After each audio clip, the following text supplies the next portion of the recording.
This video is sponsored by Rad Power Bikes. So this is the RadRunner by Rad Power Bikes, and it's labeled an electric utility bike or a hybrid e-bike. It has more power than e-bikes that I've used in the past, but it still has a similar form factor to your traditional e-bike. Now, you might have seen my previous video about various electric vehicles, and you know my experience with electric bikes, at least the ones that I've used, have never been too great, and I kind of wrote them off in favor of my electric skateboard. That was until I got my hands on the RadRunner. And unlike past electric bikes I've used, this e-bike doesn't require a ton of effort to get moving. No pedaling or pushing required. So this thing kind of feels like a moped, but if I'm low on power or I'm just out of power, it doesn't become completely useless. I can still pedal or use the pedal assist. And the RadRunner has 4 levels of pedal assist, and basically is how much juice the bike will give you as you pedal to kind of help you go up hills and make turns and all kinds of stuff like that.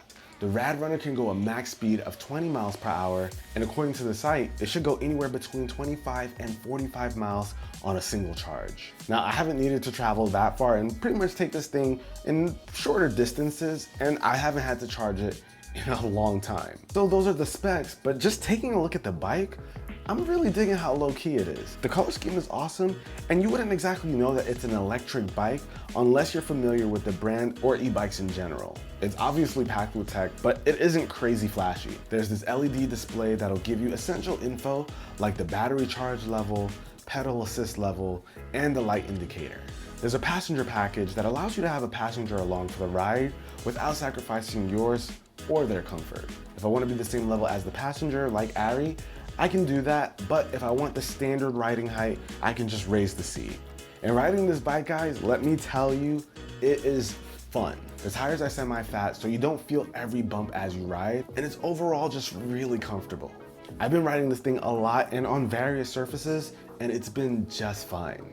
So the question is, who's this thing for? And honestly, I feel like the answer is the same across all of the new electric vehicles that have been popping up recently.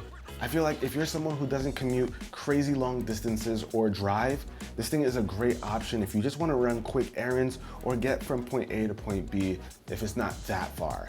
Although, with the range, this thing could go pretty far if you wanted.